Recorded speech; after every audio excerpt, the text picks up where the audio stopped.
So we call to order the meeting of the Zoning Board of Appeals for the City of Easthampton. Today is Wednesday, August 25th, 2021. We have a few administrative items on the agenda, but before we do that, we do have to admit that we are doing this via Zoom, following all of the open meeting laws that we can in adherence to the state mandate and the city mandate. So with that said, first thing is any correspondence or request for comment from other boards, committees, or officials? There's only the correspondence pertinent to tonight's agenda items. Okay. And then is there any public speak? Is there anyone here looking to address the board regarding an item that is not currently on the agenda for this evening? Yeah, I would say no. Okay, so the minutes, according to the agenda you sent out, Curtis, we do not have minutes from last meeting. I owe you minutes from the last meeting, and then after tonight for tonight's meeting, I'll get them to you before the September meeting. Yeah, you've had a couple other things on your plate, so we'll give you the benefit of the doubt. All right, so with that, we will continue the public hearing from July 28th, 2021 for Gerald and Jeanette Vautrin seeking a variance under section 13.1 of the Easthampton zoning ordinance with regards to the eastern side setback requirements to extend the existing single-family structure on the property. The subject property is located at 72 East Street, map 110, lot 63, in the residential rural C R35 zone.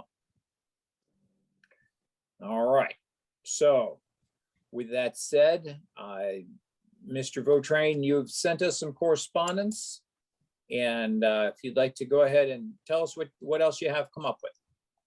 Okay, thank you again for continuing this meeting, and I hope tonight I can answer all your questions. I would first like to address our last conversation about the conservation land. Had my attorney research the agreement between the city of Easthampton and the Kestrel Land Trust.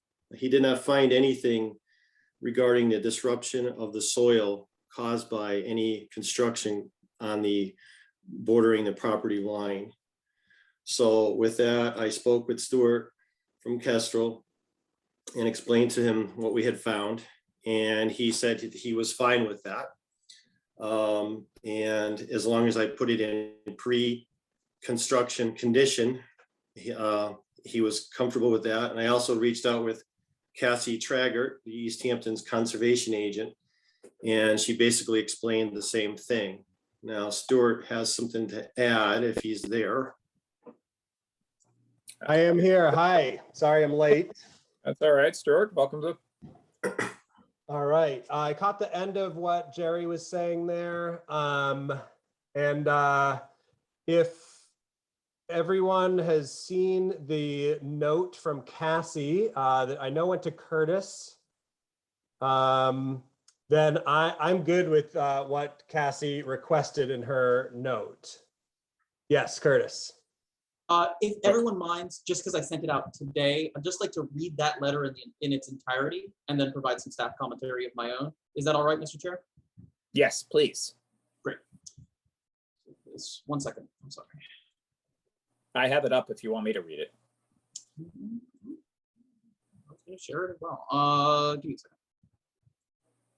Okay, so hello board members. On behalf of the Conservation Commission, I, the conservation agent, have been reviewing the request for a variance at 72 East Street as to how it pertains to possible impacts to the land currently held by Kestrel Land Trust, grantor, with a conservation restriction as managed by the Easthampton Conservation Commission, Grantee, which abuts 72 East Street. I'd like to request that the Zoning Board of Appeal require additional information regarding the means and methods of construction. Specifically, can impacts to the land under the conservation restriction, open parentheses, such as ground disturbance, vegetation damage, general encroachment, etc., close parentheses, be avoided considering the proposed proximity of the work to the conservation restriction area, and what measures will be taken to avoid such impacts. I recommend the board require that a report from the applicant's chosen contractor/persons to be completing the work, detailing the means and methods of completing the work without impacts to the abutting land under the conservation restriction, be submitted for review and approval before the issuance of a building permit.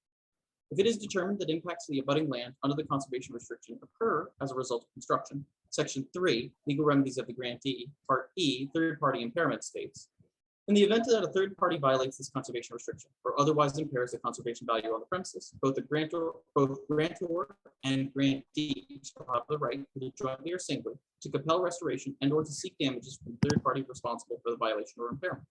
If grantee acts unilaterally, it shall not proceed against grantor for any third party impairment or violation as long as 1, grantor has not and does not affirmatively encourage such third party violation or impairment, and 2, grantor has taken and takes reasonable management steps to prevent trespass on the premises. In such a case, grantor shall be held harmless from any liability and legal costs arising from such remedial pursuits by grantee.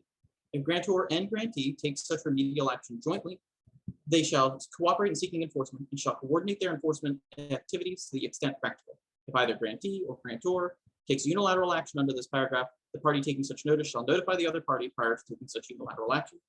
Thank you for considering my recommendation, and please let me know if you have any additional questions. The email was received today by Cassie Traeger, the conservation agent in the city of Easthampton. It was then forwarded to the board and applicant for review. The specific request for the by that letter is for a means and methods report to be completed by the chosen constructors of the project, whether they be a contractor or some other party. That could either be required prior to issuance of special permit or as a condition of approval prior to the issuance of a building permit per Cassie Traeger's request.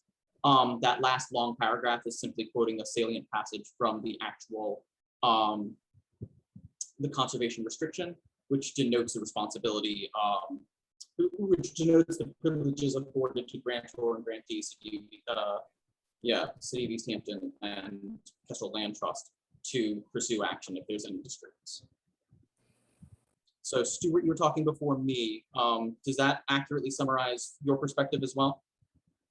It does, yeah. Cassie and I have spoke a number of times over the last couple of days. Jerry and I spoke yesterday, and from the Kestrel Land Trust perspective, we're very comfortable with Cassie's letter and her request. Jerry, I'm sorry, I just noticed that I had a voicemail from you today and I was unable to get back to you, but from our perspective, we are comfortable, with what Cassie has asked for. Okay, so obviously the abutter is of concern.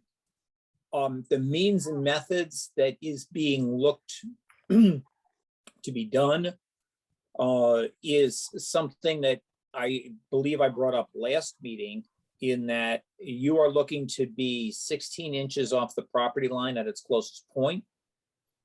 And being a general contractor, I'm very, very familiar with the means and methods that would need to be taken. And just the ability to side that end of the building is going to take more than 16 inches. And so I don't know, it says that if there is any impairment, that you seek the damages, to be put back together. Is Kestrel okay if there is any disturbance, if the general contractor for Mr. Vautrain puts that back together? Or is it our requirement to make sure that there is no disturbance? Well, my understanding is that what we're asking for is more detail from the chosen contractor to show how they're going to minimize and ideally eliminate disturbance to our land. Now, if what they're showing is that it is impossible to eliminate, but it's just a negligible impact, then yes, what that last paragraph is saying is that we are comfortable doing that. We have an agreement with Jerry that he's going to repair the land to its existing condition. But if he fails to do that for any reason, that Kestrel Land Trust, as well as the City of Easthampton Conservation Commission, will pursue necessary actions as far as potentially legal actions to make sure that the land is repaired. Okay. All right. And Mr. Votrain, you understand those ramifications? Yes, I do.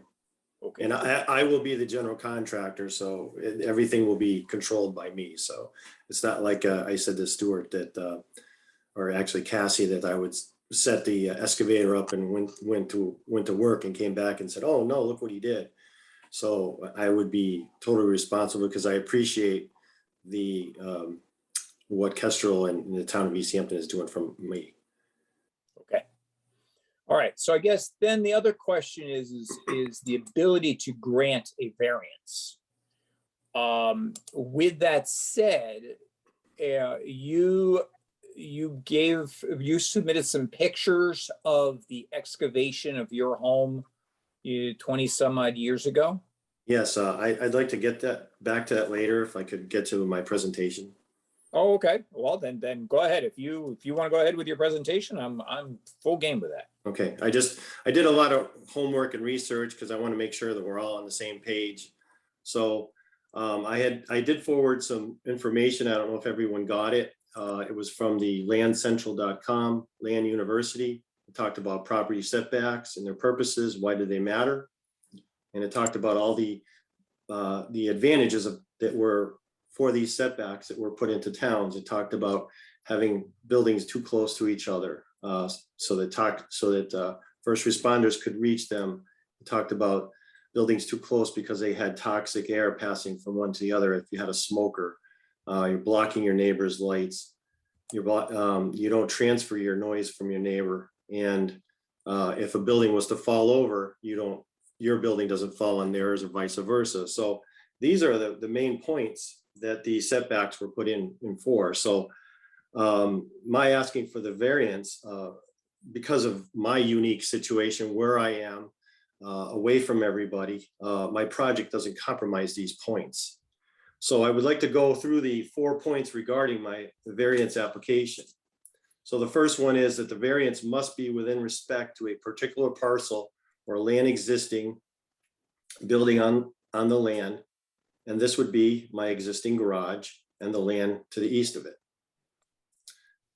There must be circumstances relating to soil conditions, shape, or topography, especially affecting such land or structure, but not affecting generally the zoning district in which my land is located. My soil conditions are ledge. My shape of my easement is the driveway that encircles the piece of land which my neighbor owns and cannot use. The literal enforcement of the ordinance would involve substantial hardship and financial or otherwise to the petitioner or appellant. At the last meeting, a few members asked why I could not put my structure behind my deck. And I apologize I should have been able to answer that, but if Curtis could pull those pictures up for me. Which pictures in particular? The The ones three that you most pictures of recently sent? yes, the 3 pictures of the construction mess. 1 sec.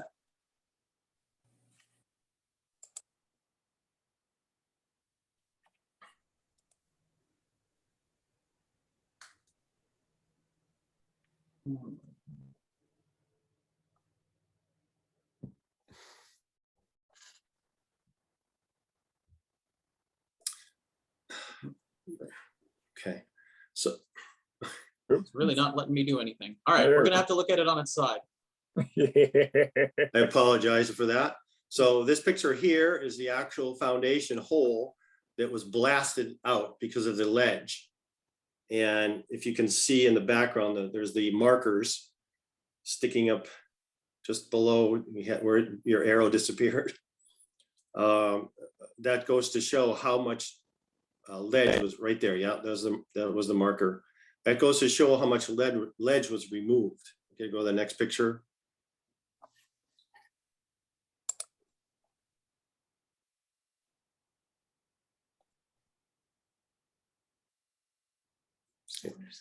This is another picture. You can see Tony Corello's house in the background, just to see after the blasting how much rubble and stone there was, showing how difficult it is to use this land.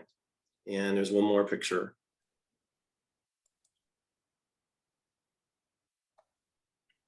Oh, Lord. No, that's, Would that I knew why that was the case. But an upside down caterpillar is what we're getting for this. Well, and is there one more? Or is that it? There's two more, actually. 1 second.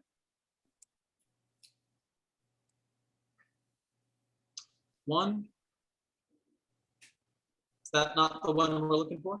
All right, and that's facing Tony Corello's house. To show you, that's the ledge that still sticks out that we barely can grow anything on because it's all ledge.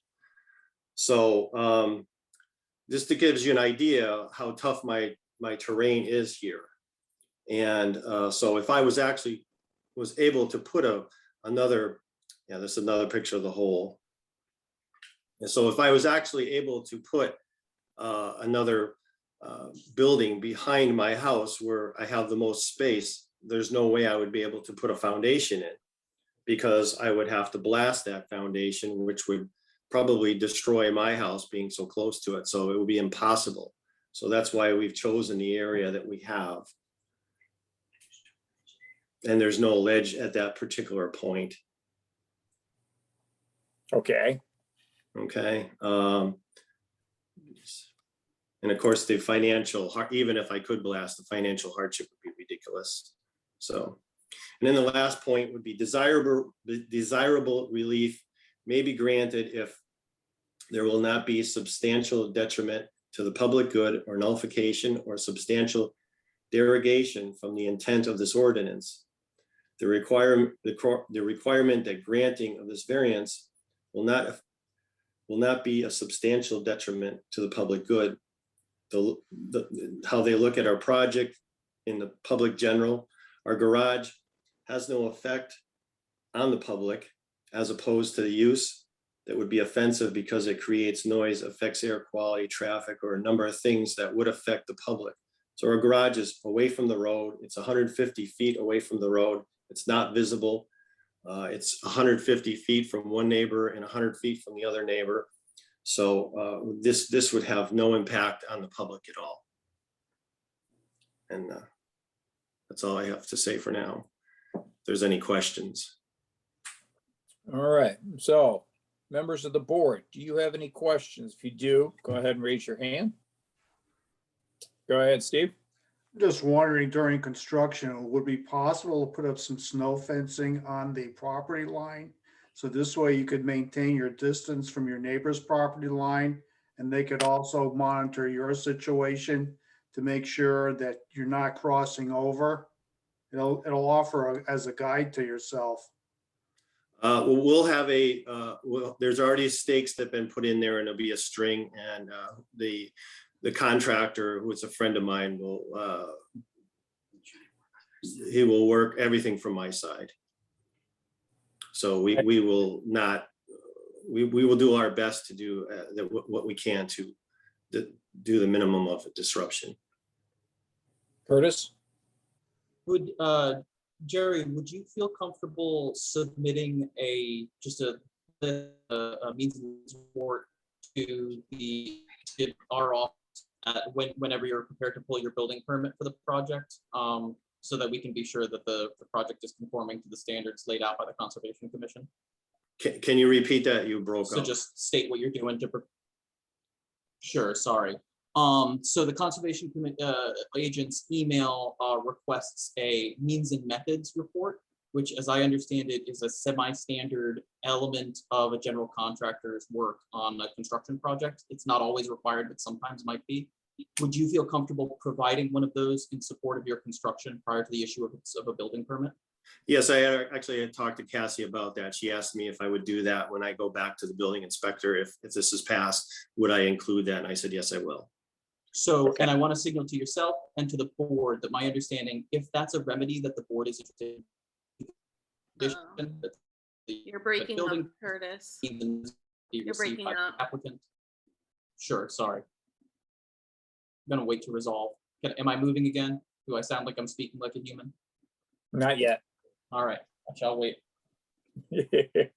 Oh, my internet connection's unstable. Thank you, computer. I would never have guessed. I'm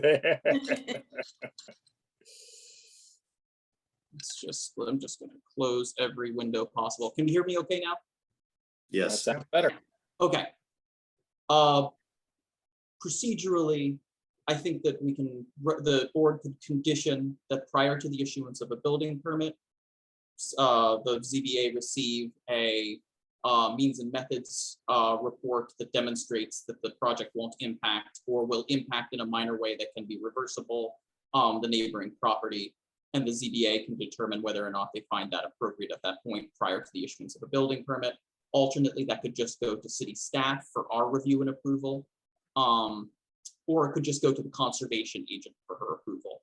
I know she's not present with us today. I briefly corresponded with her, and I think that between her and I, we could probably review a means and methods report to demonstrate to see that it satisfies the concerns of the ZBA and of the abutter and of the city as the grantor of the conservation restriction. The one reason why I wouldn't bring it back before the board is just because it drags out the potential hearing process. We generally don't like to bring applicants back before the board just because it's kind of like a double jeopardy thing. Yep. Not exactly the most technical answer, but there you have it. I think if in our decision, if we agree that we permit the planning department and the conservation commission as the, I don't want to say enforcer, but the reviewing party for the means and methods report, that would suffice our requirement for due diligence in respect to the application. Yeah. If that's agreeable. Yes, Stuart, and you're muted currently. Thanks. I have two questions for you. So if you make this a condition of your variance, does the building inspector somehow alerted to that? Okay. Yes. Okay. When any building permit is pulled, there's a sign-off process for the planning department. For this particular permit, I have a database on my desk that says, hey, here's every special permit we issued and the conditions for each. I go through a checklist and make sure that those projects are done. So at some point in the future, 72 East Street will pull, Jerry at 72 East Street will pull a building permit. The building commissioner will prep to sign off and say, does planning have any commentary? Planning will review and determine whether or not that means methods report has been received and approved. Great. Okay. Thank you. And Curtis and Jerry, do you mind copying me on the means and methods report? Not at all. Thank you. I don't mind if the applicant doesn't mind. Excuse me. Yes, Matt. This means and method report, it seems like it was coming from the planners. We haven't voted on that. I'd like to make a motion to just approve this request without the means and methods report. According to Cassie's note, there's already stipulations within the conservation restriction that would have handled this. I think that's an unnecessary second step, and it seems like it's become almost like a fait accompli that this has occurred. It seems like Curtis has kind of slipped that in at the last minute at 1:22 p.m. with a lengthy email. So again, I make a motion to approve without the means and method immediately Mr. Valtrain's request. Okay. Do we have a second for at least reasonable discussion purposes? I'd second it. Okay, so let me just say this, because Matt, we have not really closed the applicant's portion of it. Right, but So- we're going on and on about this means and method, which and it's almost like we just agreed to it when we never did. And I don't think that is necessary based on the stipulations that Cassie brought up anyways. If he goes over this and ruins the land, then there's recompense on their part already built into the law. I sort of disagree with that. I think what it is, I think we've all discussed it, that this is an important tool for both sides as a compromise and for us to go ahead. I think to me it is necessary. I work for a contractor and I know we've had to set up our rules and regulations of what needed to be done on site. Yeah, and I if it was 5 feet away from the property line, I would be a little more understanding and agree with you, Matt, but 60 at that one corner, it being 16 inches from the property line. And, anytime they're going to need something on the backside, on the street side of the house, they're going to have to walk either all the way around or they need to make sure that they are completely understanding that they're going to need to restore the property in its original condition as it sits today. And I think it's for our purposes, especially since the abutter was a grantor being the city, and then Kestrel Land Trust as an open area property trustee, that they should make sure that it's all completely, we are doing our part to at least protect the property the best we can. I mean, I spoke with Stuart and Cassie. I was not bullied into this. I totally agree with it. I'm happy that we came to an agreement, and I would like to proceed with that. Yeah, no, and I have full faith in that you're going to do it, and you're going to do it right. We just, for our peace of mind, we have the ability to put a condition in there that says that we want some sort of protection or delineation for the duration of the project. And I think that it is in our best interest to see that part through. Okay, Lindsay, are you raising your hand, or are you just fixing your glasses? Oh, I must be frozen because I'm done fixing my glasses. Oh, okay. I saw your hand going like this while I was talking. Oh, no. I just wasn't sure, so I just Thank wanted to you. make sure.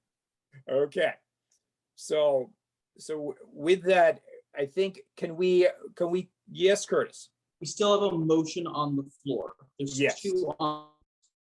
Oh, now you're frozen. I think I'll withdraw the motion All right. and revise it to say, if since Mr. Valtrain seems intent on providing this, then we approve it with that condition and just be done with it. Okay, Okay, Thanks. The- for trying. Curtis, you're still having troubles there. of course I am. Story of my life. Can we hear me okay? Yes, you're normal now. Wonderful.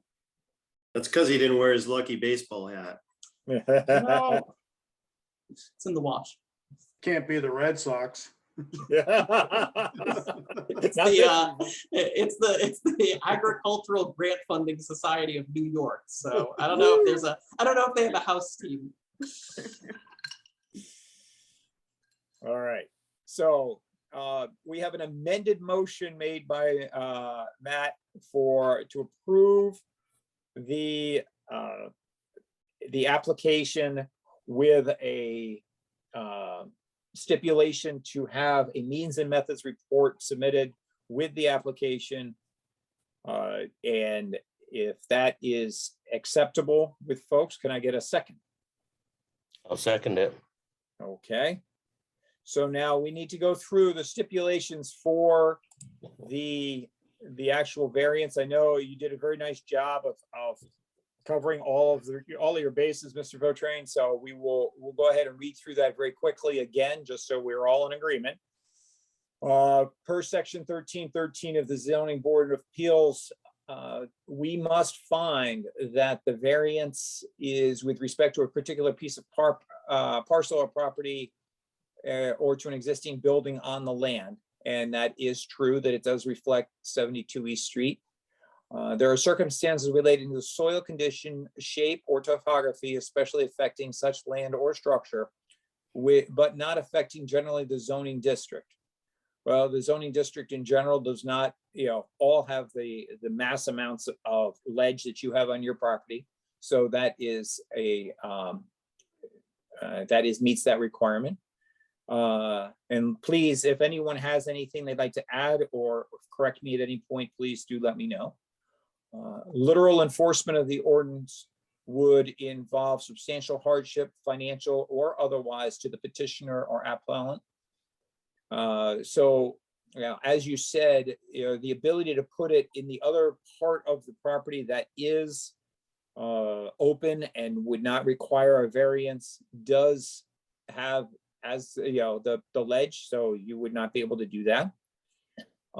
And that there would be no substantial detriment to the public good or nullification of substantial derogation from the intent and purpose of the ordinance. So I think that that is true as well.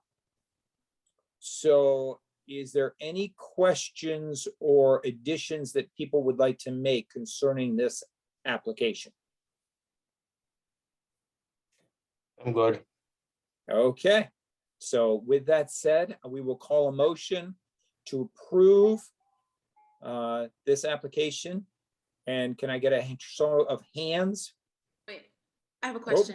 Oh, yes, Motion to approve with the condition for With the means and conditions. method. yes. Okay, With just condition, wanted with to needs and make sure. amendments. Yes, Okay, okay. then, sure. So motion to approve. All in favor? Okay, we have 5 yays and no opposed. Okay, so after much drawn out, Mr. Vautrin, with that, it will be written up and we will go ahead and get that to you. It usually takes a few days for Curtis to get it written up.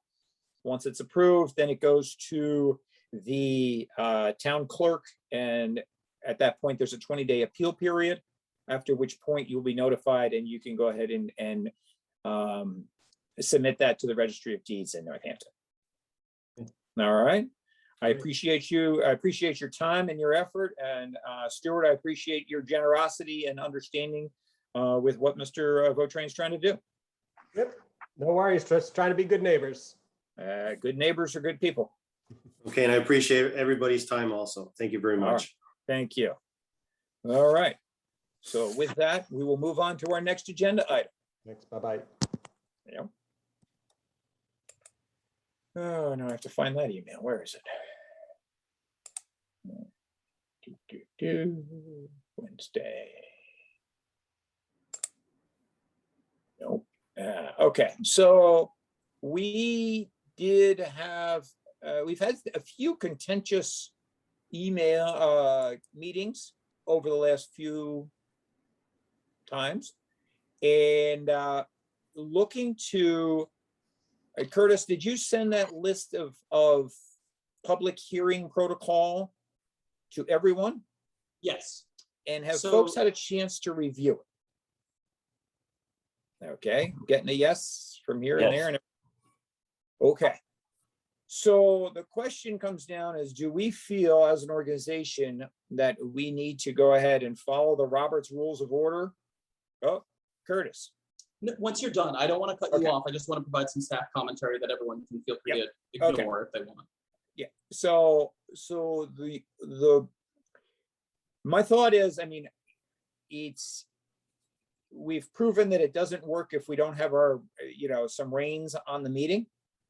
And I understand, as I had a conversation with Curtis beginning of this week or late last week, that unfortunately Zoom doesn't always help these situations. When we're sitting in the same room, we can kind of look at somebody and you get the sense of whether they're really done speaking, and you know that they've got a thought in their head. They're just trying to figure out how to voice it out. And I think people are potentially a little more reserved. But Zoom does not always give that opportunity. But with that said, I think it is important that we lay out an agenda, or at least a way we are going to operate the meetings, which will help all of us in our peace of mind. Do folks have an input or a thought about that? Lindsay? I read the rules of order and I think we should adopt them. Okay. And Curtis? So there's two different sets of documents that I forwarded. There's one that's called, let me just pull them up. There's one that's just called ZBA Rules 2018 1023 Draft JW. As you might imagine, that was a draft prepared by Jamie Webb in 2018. That was an initial document that was discussed at that time by the board, but never made it to adoption. And that's essentially the same rules and regs that have been adopted by the planning board, but adapted to the ZBA. So you've got the correct numbers and quorum regulations and things like that. The second set of rules, the draft public hearing rules, former rules of order, was a document that I drafted to try to answer some of people's concerns regarding the hearing process for past applications. That would give the board chair, a lot of authority to say how the meeting's progressing. Right now, meetings have a certain amount of like natural discourse. And this would say the board chair basically says who's speaking next by calling on them. You know, you have to signal by raised hand or by the raised hand function, *9 on a phone using using Zoom, or the raise hand function in Zoom to signal that you want to speak next. John would then say, okay, I see that Curtis wants to speak, or Steve wants to speak, or whatever. And then we progress that away.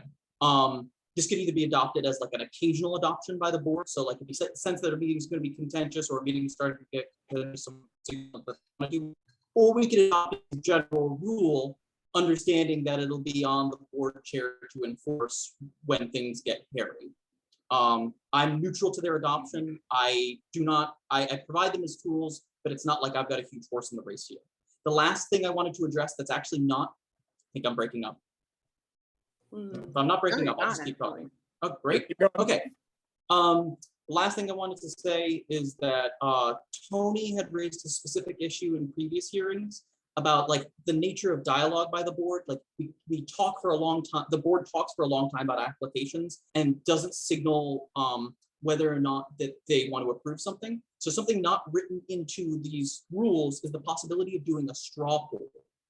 Anybody on the board can signal that they want to take a straw poll of the board's opinions, and then members of the board can provide a non-binding vote that says, this is how I would vote on this application if it was to be approved today, or this is how I would vote on it if it gave me one more thing, something like that, you know? To potentially allow for the board to cut short dialogue on projects like 105 Pleasant, where there's a long chain of things that are being asked for that ultimately don't satisfy the board, which I again communicate is the absolute right of the board. So, right, but I agree with that concept that, you know, especially that situation went on way too long, and I felt like we kept moving the goalpost. And it's a tool that exists without any additional votes from you guys. You don't have to ratify the straw poll protocol this evening. You know, any member of the board could say, I'd like to get a straw poll of my fellow members' opinions. Another board member could second it. And then the board chair would say, just like with any other vote, okay, what would your votes be? Please understand that these are non-binding and do not constitute approval or denial of the project. Do we do that during the meeting with everybody present or just amongst the members themselves? It would be during the meeting with everybody present because it's still part of the public hearing process. The public and applicant would hear everybody's responses to it. Yeah. And obviously you could abstain from that straw poll as well if you don't want to share your opinion. Okay. So something, and Steve, it kind of goes along the public meeting rules that when an application is sent out, that we have to be very careful that we don't reply to everyone with an opinion, because that can get a little gray on the open meeting law. So if you have a question or a concern, it needs to be returned to Curtis or Jamie or to the department. And that then can be, that way it's not construed as a conversation amongst the board without the public being present. It's a kind of a gray line, especially with modern technology such as email and Zoom and things like that. No different than, you know, if you get 3 members of the committee together, we technically can't be in the same place just because of open meeting rules for the state. So that's when, you know, your comment about do we do that privately or do we do it in a meeting? We have to do it in a meeting scenario. Thank you. Okay. I like the idea of the straw poll. It kind of gives the applicant a sense of, are they going down the right path or are they barking up the wrong tree? I think that, you know, we could have avoided a few meetings with that scenario. Okay. So with that said, do we want to adopt the ZBA rule that Jamie wrote up in 2018 as our rules of engagement? Or do we need to make any modifications, or do we want to add the straw poll portion to that? We do need to change some things to it, just like the date of the meeting is wrong. with Right, the rules. right. So like Okay. we do have to like make some minimal changes, if anything. Right. Um, Yeah. I mean, it's a draft document. yeah. So my thought is, let's wait until next month to, I don't know if canonize or whatever the right word is, to implement, to actually have a vote on it. Let's all get a chance to look at it. Any modifications that we're looking to make, or things that we see we'd like to change. If we could get those to Curtis by, I don't know when next meeting is. Let's see. Next meeting looks like it'll be the 22nd of September. The 22nd of September. Okay. Which is 4 weeks from today. So do we think 2 weeks from today, if we said September 8th? If we have any modifications or changes we'd like to make, if we could go ahead and then that would give Curtis and Jamie a chance to correct those, get them back out, give us a chance to review before the September 22nd meeting, at which point we could ratify those and move forward with those. Yes, Curtis. So there's two documents right now. One is those draft rules and the other one is those formal rules of order. Based on some of the discussion I've heard tonight, it might be that we want to make those formal rules of order part of the main body of the draft rules and assume that those are our standard operating procedure with varying levels of enforcement during normal meetings, under the expectation that will empower the board chair to have more control during contentious hearings. Yeah. And is that accurate or no? And I want to make sure of this first. I would want to look at both of them kind of side by side and see what kind of overlap we have amongst the two. I have not done that. Okay. I'd like to comment that I don't think we need these formal rules of order. That sounded like a little draconian. I've only been to a few meetings, but I think that, people can interact and discuss. I think that John does a good job of reining in order. We don't necessarily want to make it so strict that it's just unnecessary. So I think go with the document from 2018 that seemed like had a lot of thought in it. These formal rules seem a little bit over the top to me. Okay. Well, and here is something that I would like to also put out there. Yes, I am the chairperson, but if at any point people think that the meeting is getting to a point where we need to, that I'm not bringing the meeting together fast enough, or they want to like throw a flag and say, hey, can we tighten up the ship or something like that? I feel that every board member should have that right, at least to say, hey, are we getting too far off track or something along those lines? And we can make the decision to bring it back in. The example I gave to Curtis was, it's a lot easier because he asked, do you want to have the right to enforce these rules at a given point, or do you want them to be the rules that we always operate under? I said, well, my gut tells me that they should always be the rules we operate under, because it's easier to let out the reins than it is to all of a sudden pull the reins back in. But How about neither? Who said that that's either or choice? How about neither? We don't need these rules. How have you been operating without these rules all this time? So it just seems like another layer of bureaucracy and we can't be expected to operate under this. I think that we can be expected to operate under rules, and I have felt uncomfortable with the way you, Matt, particularly have made motions without any consensus of the board before you bring those motions. And I think the straw poll might be a good idea before bringing motions. But I have found your tone of bringing motions to be aggressive and uncomfortable. And I think we do need some rules of order. Okay, well, and I think that it's also important that we say, okay, is everyone done speaking before we say, okay, I make a motion? And it's there again, this is some of the challenges of Zoom, I think. But Steve, you look like you were about to say something. Yeah, do we call these rules or do we call these guidelines? Personally, I think they should be called guidelines for us to follow. Maybe rules is just too stringent, but just guidelines for all of us to follow. The 10 commandments of the ZBA.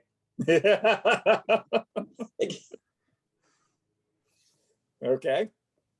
So with that said, let's look at, we will put ourselves in the position of getting Curtis and Jamie an updated or correction or our thoughts on this document by the 8th of September. Give them a chance to get it revised and sent back out with all of our input. And then we can go ahead and take a look at it on the 22nd of September. Right. It sounds like from this, what we'll do is we'll draft a set of rules that either combines or two sets of rules, one with the formal guidelines, one with the general guidelines from 2018. One set of rules. One set with both things. Okay, understood. Yeah. We can't have too many rules. That's it needs to be simple. It just needs to be, this is how we call the meeting to order. We give the applicant a chance to speak. We give the public a chance to speak. We give the board a chance to rebut or question. We close the meeting. We Do have other discussion. committees have this degree of detail in their rules of order? I've served on a number of other committees. I've never seen such detailed protocols. I don't know. I don't know if it matters. If we feel like we need certain rules, it doesn't matter what other committees necessarily do. I mean, I drafted part of these, and I think that they're a little bit more detailed than some other rules that I've seen. I drafted one other set of rules for the license board and polio. They were about as detailed, and I do that mostly because these also govern the applicant. And hypothetically, the applicant will have attorneys. Yeah. Okay. I just question, is it even legal? I think we need to get the city attorney to weigh in. Is it even legal to introduce this level of control over a volunteer board? Yes, hold on a sec. No. So Per Mass General Laws, have the Chapter city attorney 48. weigh in on this. Per chapter Massachusetts Chapter Law, Massachusetts General Laws, Chapter 48, Section 12, any board that has been created by Massachusetts General Laws can adopt any such rules that it sees fit to govern itself that do not break other rules. There we go. I mean, we are empowered to have rules that we feel will help our committee move a meeting along. I mean, we are all volunteers in what we do, and should be able to, keep these meetings as short as possible. I know that, we've had times where we've had very contentious meetings, and knowing going in that it was going to be a contentious meeting, put time stipulations that, this meeting will end at 8 o'clock. I know when we were doing the Parsons Village project for the 40B, that was rather contentious and very drawn out and very long, and it was necessary because you got inundated with information that was impossible to absorb more than 2 hours worth at a time. Yeah, again, speaking just for the detail of these, the reason why I drafted them in that level of detail is to protect the board when it chooses to use these. Not to constrain the board, but to make sure that everybody here is protected. Should we say applicants need to raise their hand before speaking, and then the applicant says, what does that mean? We can refer them to a document, and they can go over with their legal counsel and determine whether or not they can comply. Yeah. It also in times where we're sitting together, there have been situations where you have abutters that can be a little antagonistic with the applicants. And it does squelch some of that, for lack of a better term. So it helps because it's important that all commentary, all questions are supposed to be directed back to the board. And you're supposed to avoid individual people having conversations or questions amongst themselves in a meeting. So hopefully one day we'll all be back in an open meeting area. So, okay. Any other things that people need to talk about? All right, let me bring the agenda back up. Our next meeting is September 22nd. The deadline for application is Wednesday, September 15th at noon. New applications must be received by Wednesday, September 8th at noon. So applications and submissions. Do we have anything currently on the docket, Curtis? Nothing that I can see so far, except for the continuation of our rules and regs discussion or our guidelines discussion. Okay, well, that's good. If anything changes, please let us know. Okay, Will do. can I get a motion to adjourn? Make a motion to adjourn. Okay. Can I get a second? All Second. right, all in favor? Thank you, thank you. Have yourselves a pleasant evening and happy Labor Day. Happy Labor Day to you too.